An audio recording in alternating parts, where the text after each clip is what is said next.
¿Sabéis qué hacer cuando llegáis a casa con vuestra bici de montaña o carretera? Pues no os perdáis este vídeo. Cuando terminamos una ruta y llegamos a casa, a todos nos gusta darnos una ducha, comer algo y echarnos a descansar, ¿verdad?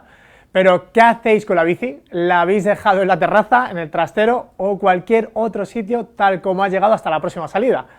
Pues al igual que nosotros, la bici también necesita una serie de cuidados al llegar a casa. Es aconsejable limpiarla después de cada salida para evitar que el barro, el polvo u otros agentes externos puedan afectarla.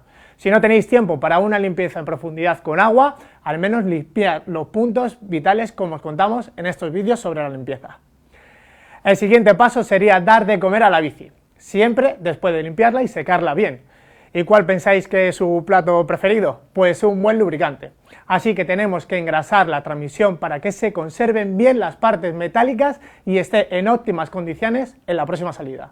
Y después de la ducha y la comida hay que reposar correctamente. Para ello os vamos a dar algunos consejos. Empezando por la transmisión, deberemos dejarla siempre en la posición más relajada. Si tenéis más de un plato, deberá estar en el plato más pequeño y el cambio también en el piñón más pequeño. De este modo, tanto la cadena como el cambio, el desviador y los cables estarán en la posición con menos tensión. Fijaos en la diferencia que hay entre un cable tensado y uno que no lo está. Un cambio en tensión y uno relajado. Esta posición sin estrés evitará desajustes y permitirá que la vida útil de los componentes se alargue. Es importante también que, en el caso de ciertos modelos de cambios traseros, desactivéis la palanca que mantiene el sistema de retención en tensión, como ocurre con todos los modelos de Shadow Plus de Shimano, dejando la palanca en la posición off. En el caso de tener suspensión, es aconsejable dejarla en la posición abierta, sin bloqueo, para que esté libre, sin propedal, plataforma de pedaleo o cualquier otro sistema de retención. De este modo, todo el mecanismo estará más relajado.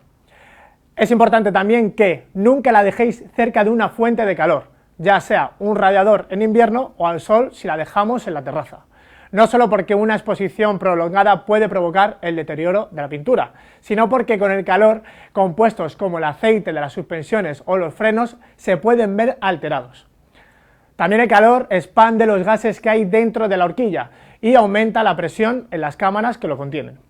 Y lo más importante, con el calor, si tenéis ruedas con líquido tubeless, este se os secará muy fácilmente, y si vais a estar una larga temporada sin usar la bici, además de estos consejos que os hemos dado, os recomendamos algunos más. Es preferible tener la bici colgada mejor que con los neumáticos apoyados en el suelo. Eso sí, colgada de la rueda trasera, porque si lo hacéis de la delantera, con el peso puede afectar a la horquilla. Procurad mantener las cubiertas hinchadas con la presión correcta y girándolas de vez en cuando. Con esto evitáis que se deformen y si las lleváis con líquido sellante se mantendrá durante más tiempo, sin secarse y bien repartido. También es aconsejable cubrir la bici para que la transmisión, una vez bien lubricada, no coja polvo.